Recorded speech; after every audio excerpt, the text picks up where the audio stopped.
Yan, isa pong magandang umaga sa inyo lahat mga kaibigan. Nagpipintura po ang inyong Lola Inday.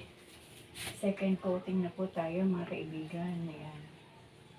Ganito po ang buhay ng nanay. Hanggat mayroong magawa ay gawin para makatulong sa gawain. Kasi si Lolo Dodong hindi na yun masyadong malakas na gaya ng dati. Kaya tulungan na natin. Yan. Second coating na yan mga kaibigan.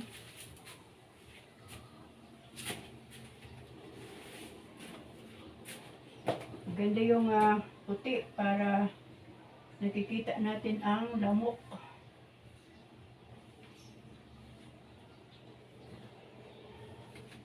O, sino magpapapintura dyan?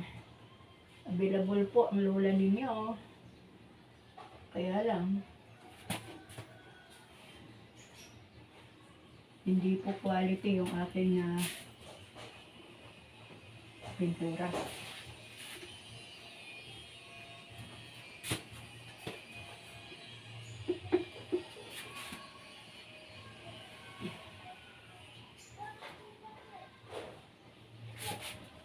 Sayang kasi itong sayang itong pintura kapag hindi ginamit. Diba, mga kaibigan?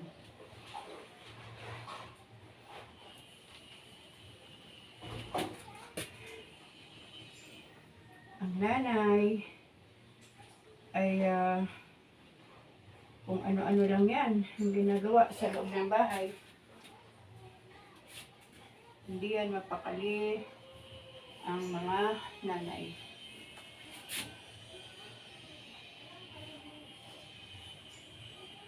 Papantayin natin para magandang tignan.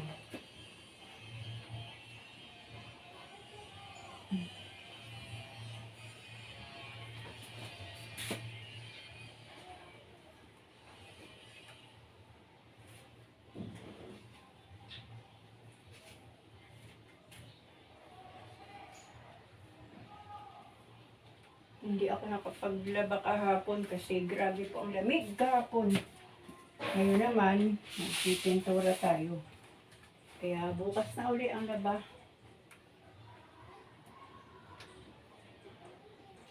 Hindi pa pantay.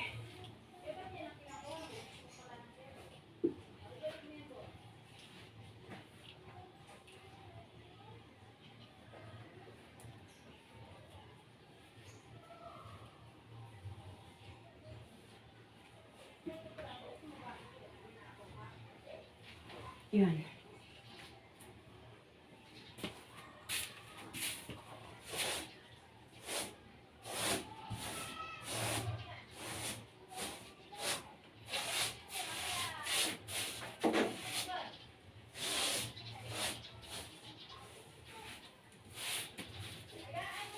Ang sarap sumayaw ng mga kaibigan. Ganyan, no? Alam nyo, ang inyong Lola Inday, masaya lang yan. Masaya lang yan. Dito naman tayo sa kabilang side. Sayaw-sayaw lang po tayo.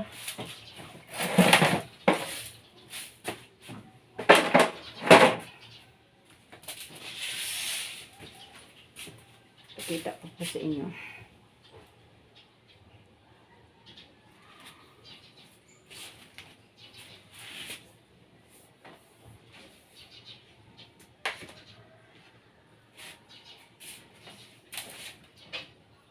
Pinturahan po natin itong kabilang side para maliwanag. Para hindi mapagtago ang lamok. Sayang po kasi itong pintura. Para malinis.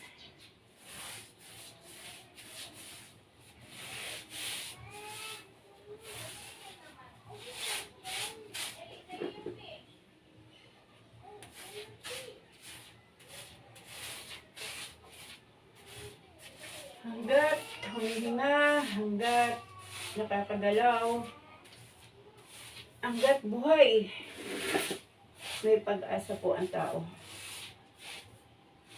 Kapag tayo po ay laging umaasa sa ating Panginoon. Kasi kung sarili lang po natin ang ating asahan, talo po tayo. Dahil wala naman po tayong kapangyarihan para palakasin ang ating mga sarili.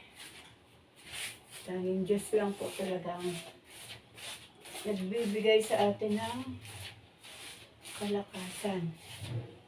Yan. O diba mga kaibigan, maganda na yung maputi. Green and white. White and green. Yan. Naano na yung ating camera. Ito namang ating camera, walang walang pakisama. Saan lang po ito napupunta ang camera ko. Pagpasensya nyo lang mga kaibigan na kasi ganun talaga ang mga lola ko minsan. Teka lang, ayusin natin. Tawa lang tayo kasi lagay natin dito sa washing machine. Itong aking trabaho trabaho po ito na may kasamang comedy. Yan. Oops. Yan po siya. O, di ba? Teka lang. Ayusin natin para yan. Walang mga cut-cut yan ang ating tawag dito. Ang ating camera. Ito namang camera na to. Alam niyo po itong improvise kong handle ng camera kung minsan walang pakisama. Yan. Simula na po tayo uli. Malayo pa yung ating lalakbayin.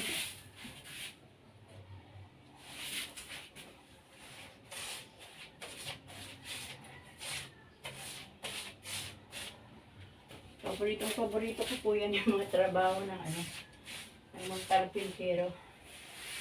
Ang trabaho po ng aking tatay sa aming probinsya ay farmer, fisherman, at kapag may nagpapagawa ng bahay ay gumagawa din po siya. Pero ano yung mga kaibigan, totoo talaga yun na ang bahay ng karpintero sira. Ibig sabihin hindi maayos. Ang bahay ng iba naaayos, pero yung bahay ng karpintero sira. Ito pong aming kubo na to. Ay nako, ako po yan lagi ang nagpapa-repair sa ibang construction worker kasi yung miyembro po ng pamilya ng mga construction worker busy po sila. Pagdating sa pamilya na trabaho pagod na sila. Kaya umupa ka na lang ng ibang mga taga-construction workers. Yan, mga kaibigan, medyo sige po itong ating lugar. Yan. Gusto ko po yung malinis ang paligid. Kasi kung hindi po gagamitin itong pintura, yan, sayang po ito. Sandali po ha. Ilalayo natin itong bike. Yan. Doon siya. Oops, namulikitan yan.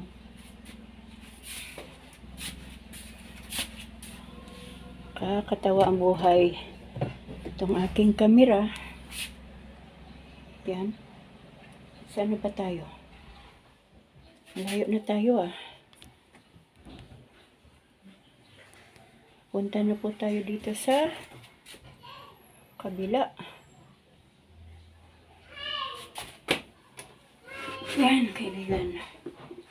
Buhay ng lola. Buhay ng nanay. Walang katapusan yan ang ano, duty natin bilang mga magulang.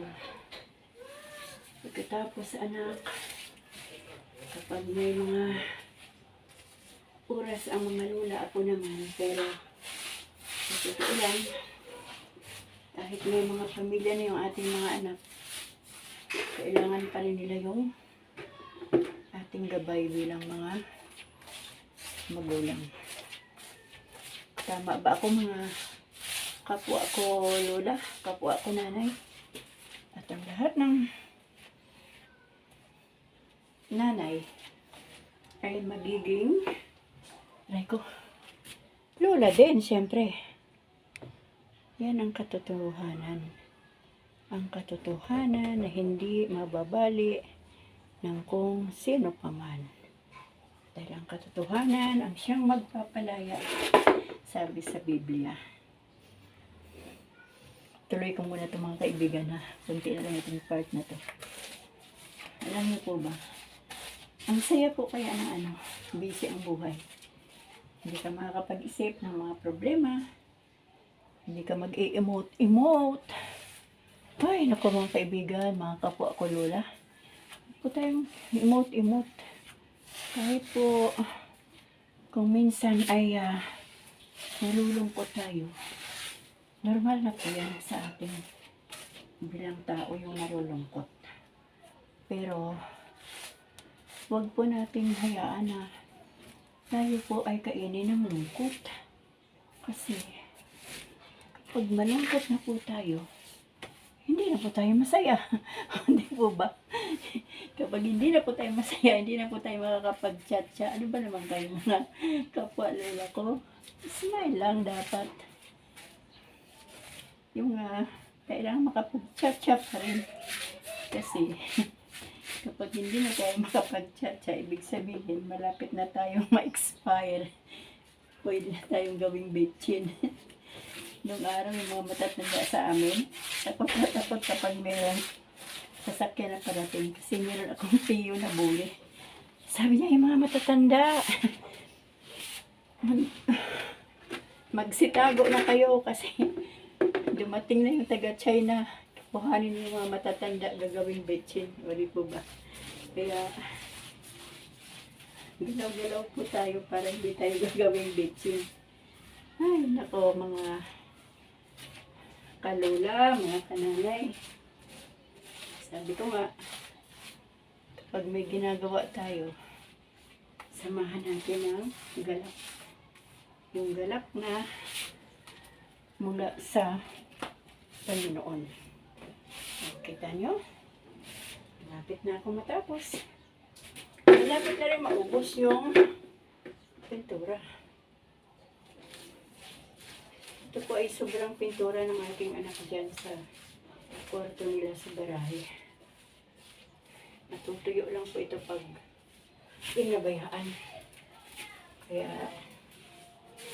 naisip ko pong ipintura dito para malinis. Maganda po kasi yung kulay puti.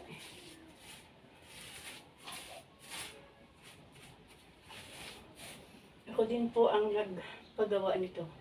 Kasi dati po mga bricks lang yan. Pumapasok ang mga kaysa. Kaya pinasaraduhan ko na.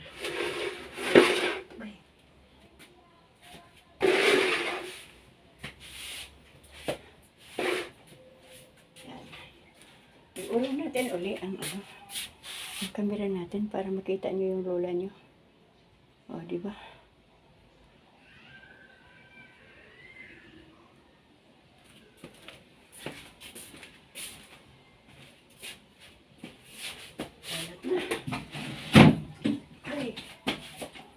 Masakit na yung ating mga katuhuran kung minsan.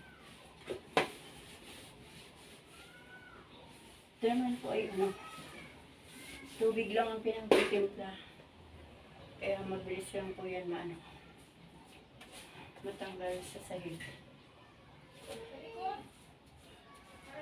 Yan. Para po yung mga lamok. Makita po natin kung meron dito.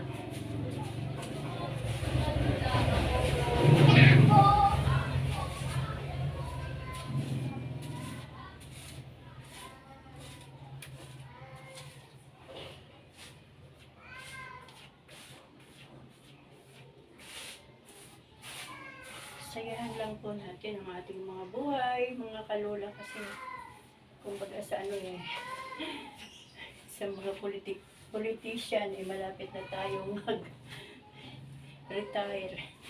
Malapit na matapos yung ating termino dito sa lupa. Kaya sayahan na po natin ang buhay natin. Huwag po tayong nakasimangot kasi baka biglang nawala yung hininga natin, nakasimangot tayo. Tapos, tinignan tayo sa kahon. Kapag pantay ng ating mga paa, sasabihin ng nakakita, ay, problemado itong tao na to. Ang buhay pa kasi nakasimangot. Kaya sabi ko nga po, biro ko nga po eh, kapag tayo po ay natutulog, dapat naka-smile para pag nawala po yung hininga, at least naka-smile po tayo. Pag meron pong tumingin sa atin sa loob ng kahon, sasabihin na, ay, payapa ito. Kasi masaya nakangiti. O, di po ba? Ay, naku mga kalula. Ayan. Di po ba? Tapos na. Malapit na matapos ang trabaho ng lola nyo. Ito naman ay green ito eh. Kaya hindi pwedeng lagyan ng puti. Uubusin ko na lang ito dito mga kalula sa double coating ko na lang. Ay, mahirap yung ating space. Skip. Yan.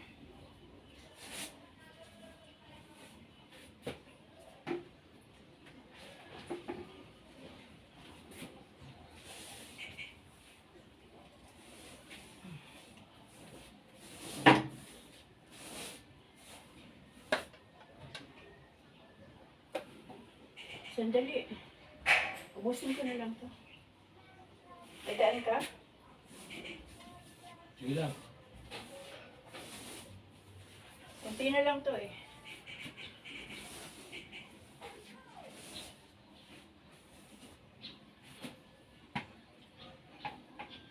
Yung skin coat parang hirap tablanan ng ano, no? Ha? Ang skin coat parang mahirap tablanan ng pintura. Magalas ba? Nakirsang nga eh. Nakirsang, kunahan natin Ilocano. Pero hindi po ako Ilocano, mga kaibigan. Mister ko po ang Ilocano. Natuto lang po ako mag-Ilocano.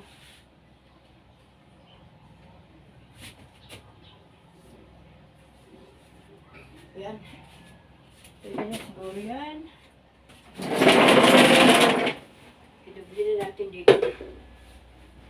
Ay, naku. Nakakawis din. Pang trabaho natin pala. Naka-ano ko? Naka-video yan. Relax ka lang dyan. Dubli na lang natin dito. Para makapal ang pintura. Dimaan ka na.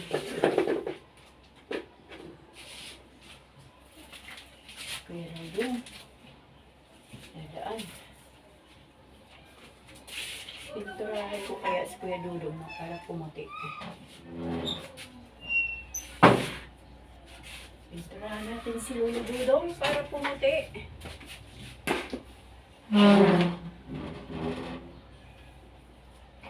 Nung araw eh, ang unang buwan namin sa Ilocos, sa San Fernando, La Union, sabi ko kay Lolo Dudong, kapag tinanong kita kung ano yung meaning ng narinig kong salita, siguraduhin mo lang na tama yung sasagot mo sa akin kasi kapag natuto ako mag-Ilocano at yun pala ay mali, may tama ka.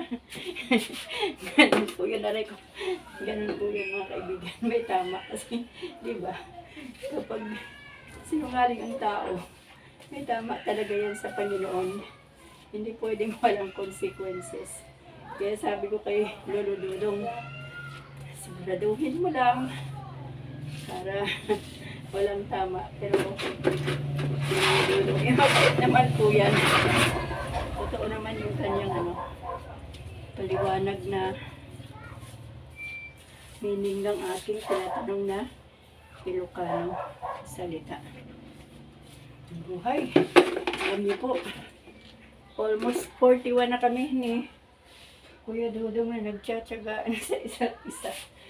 Ay.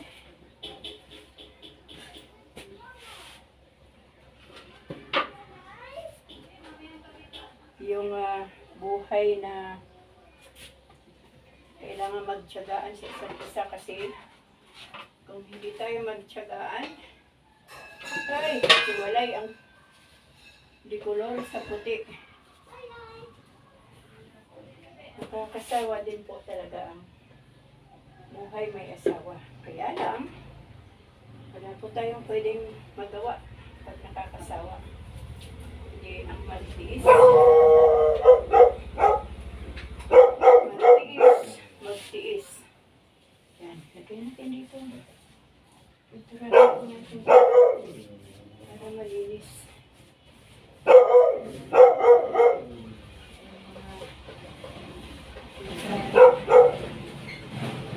Balik ito mga sa Shopee. Tapos dito sa tapat ng kagarado. Pagka malang tuloy na laging may nakada dito. Christina! Sa bahay ko ang Lazada. Pero nasa tapat ko nag-parking. Tao po! Kaibigan, mga kaibigan.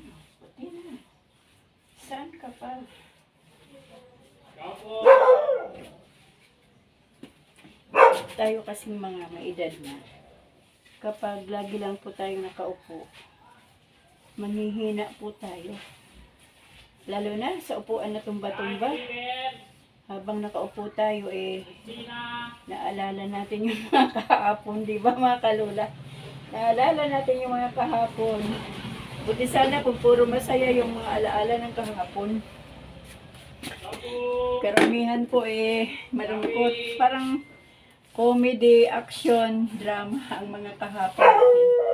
Kaya ako po, hindi po ako nauupo sa isang upuan para magmuni-muni. Pag naupo po ako sa isang upuan, either nagpi-pray o nagpi-Facebook o nagpi-YouTube. Kasi Tao po! kailangan po natin kalimutan yung mga kahapon. Kailangan makarecover tayo sa mga kahapon natin kasi kapag hindi po natin ma-recover yung buhay ng kahapon, ay, mamamatay po tayo sa mga alaala ng kahapon. Yung kahapon po ay tapos na at move on na po tayo. Yan. Marami naman pong mga nagagandang alaala ng kahapon. So, yun na lang po ang ating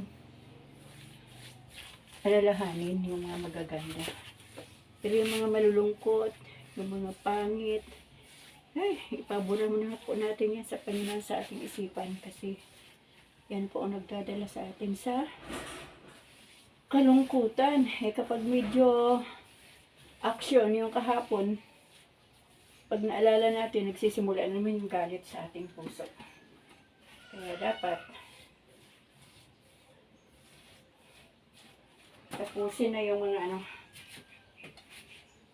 kwento ng kahapon na ma-aksyon, ma-drama. Yung mga comedy na lang. Tutulungan talaga tayo ng Panginoon, nakalimutan yan. Ako dati, isa rin po akong nahilig lumuha sa kahapon. Pero ngayon, pag naalala ko ang kahapon, natatawa na lang ako. Kasi nga, kahapon pa yun. So, bakit natin isasama sa ngayon? Iba naman yung kwento na bubuuhin natin Ngayon, para maipon po natin yung magaganda. Yan mga kaibigan, tapos na ang ating project ngayong araw. Ang saya ng buhay ng lola. Saya, masaya. Lalo na kapag meron po tayo na-achieve. Linis na po yan. Pero, meron pa rin konti. Pahid natin dito kasi sayang, no?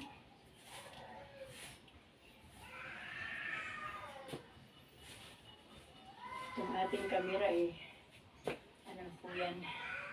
PVC po yan ang ano. Handle niya. Pwede po ba? Yan, ibalik natin doon ng konti. Makakatuwa po itong ating camera.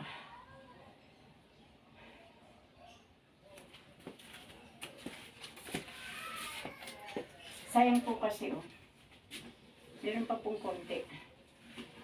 Kaya i-doble na lang po natin dito. Hanggang sa matuyo ang grass.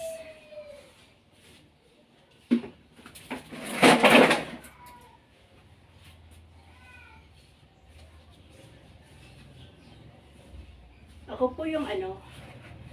po yung nanay na hindi po ako mahilig mag-utos sa mga anak ko na, uy, gawin nyo to kahit man sa asawa ko. Pag kaya ko, gawin ko yan.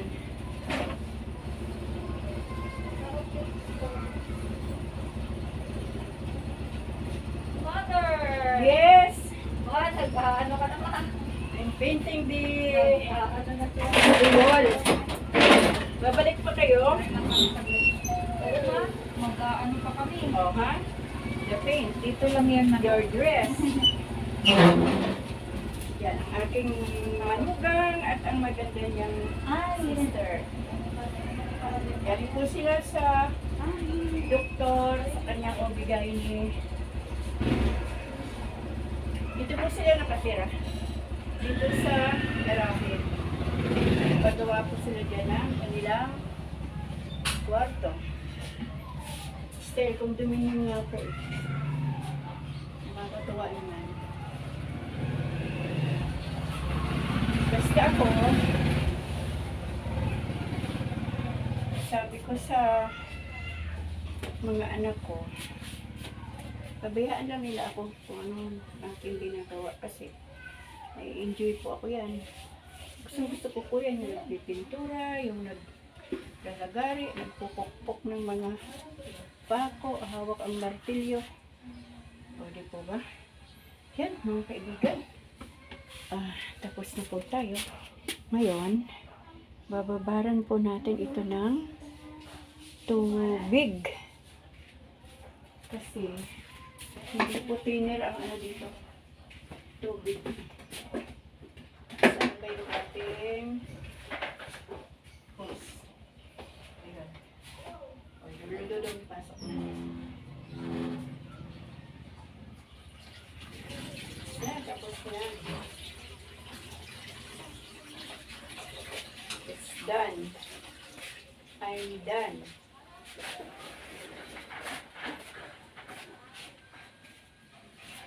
Yan. Ito natin dito para hindi tayo magbasa.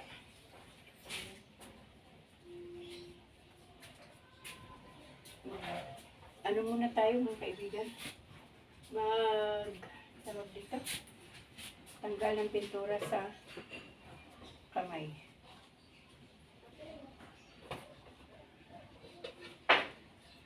Yan. Ganyan ako magpintura. Kalat. Kaya tinatawanan ako ng mga taga-construction. Hindi talaga. Kamusta po kayo? Kamusta po ang ating buhay-buhay? Dito po sa aming lugar ngayon, sa mga taga-Kalamba, mga taga-Batangas, lahat, mga taga-Cavite. lamig po sa aming lugar ngayon. Nakabukas po ang aircon ng buong Laguna, buong Cavite, buong Batangas. Ewan ko po dyan sa inyo kung malamig din. Libre po tayo sa aircon ngayon. Binuksan po ni Lord yung libreng air condition.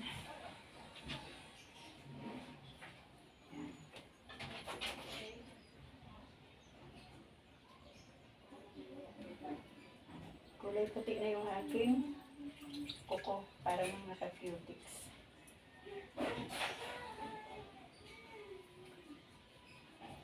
Yan yung mga kaibigan. Yung na-delete kong FB page ko, alam niyo po ang mga naisulat kong kwento doon, mga wakasan, mga itutuloy ay mga almost 200 stories. Kaya lang po na-delete yung aking Facebook page.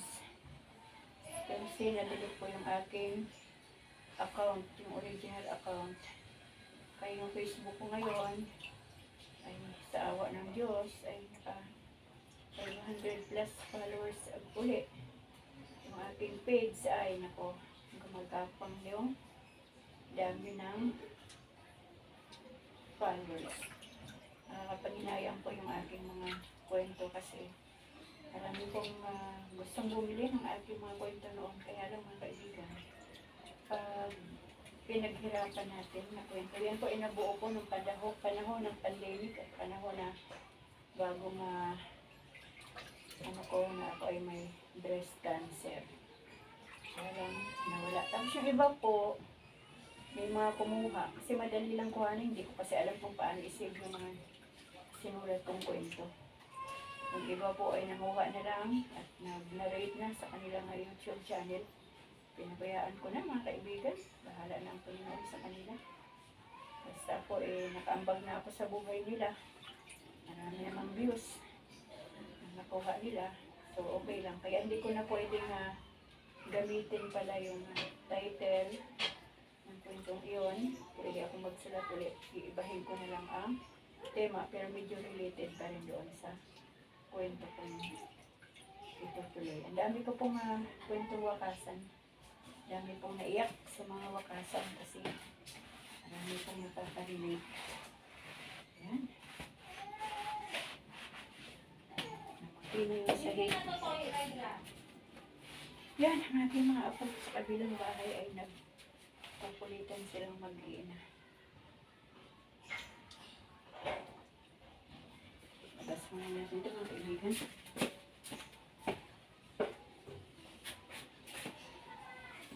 Yan. Maya po ulit. Ay, maingay ang paligid. Maya-maya ay magbabasa tayo ng salita ng Diyos kapag tahimik na ng konti ang paligid. Hirap po dito sa amin kasi kunting singaw lang ng kapitbahay naririnig. Yung mga kwento ng kapitbahay naririnig. Baka marinig din pa sa ating video. Yan, mga kaibigan. Tapos na ang inyong Lola Inday. Kakain po tayo ng tanghalian. Ayan po. Naka-ready po ang ating gagamitin na panglaba. Yan po ang ginagamit ko. Tapos, ito. Serve. Ayan. Yan po talaga ang ginagamit ko sa matagal ng panahon. Yan, naghihintay na po yan sa akin ang labahan ko. Kaya lang, bagong pintura po dito sa terrace. Dito po kasi ang ating labahan. Nagbabad na po ako ng ibang mga labahan ko. Yan, mga kaibigan, hanggang dito na lang po ang aking kwento habang nagpipintura. Ayan, nakita niyo yung aking mga halaman. Hindi po ba? Isa po yan sa aking mga kaaliwan. Ang aking mga halaman. Ito po yung tawag ba dito? Rubber tree ba? Rubber tree. Binigay po yan sa akin. Ganito lang po yan kaiksi. Yan. Nandoon na po sa taas. Dati ganyan lang kaiksi. Ngayon nandoon na sa taas. Tapos meron siyang mga ugat-ugat. Buhay na po yan. Buhay na kasi naka-4 na talbos na po yan. So, hanggang dito na lang po ang aking video. Yan, i-rate nyo po mga kaibigan ng aking pintura. Ayan. Kulang pa po ng pintura yan. Hindi po pwedeng doblehin kasi basa pa. Kaya hanggang dito na lang po muli ang aking video.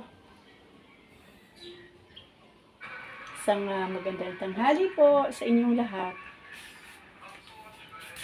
Bye!